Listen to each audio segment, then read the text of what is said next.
পিনে আহক আপোনাক পুলিচে ৰখাইছোঁ তাৰপাছত তলে যাওক আপুনি হেলমেট দিয়ক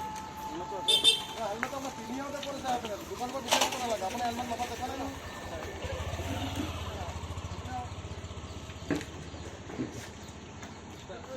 আনি পেলাই মৰি যায় মানুহ যেতিয়া মাথা পাতি পৰি যায় আমি হস্পিটেলত দাঙি পেলাই যেতিয়া লৈ মোৰ ফাটি আহে তেতিয়া হেলমেটটো ভৰাই দিব কেতিয়াবা পৰিলে আনি পেলাই ঘৰত ভৰাই দিব পুলিচটো নালাগে আপোনাৰ হেলমেটটো মানুহজনে লগোৱা নাই পুলিচ বাইদেউ এইবিলাক বেছি আৰ্গুমেণ্ট কৰি লাভ নাই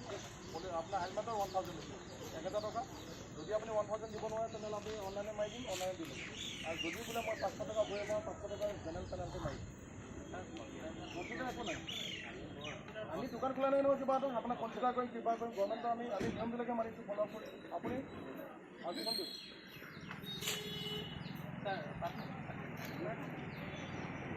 উপায় আছে হেলমেট পিন্ধিলে উপায় চব আছে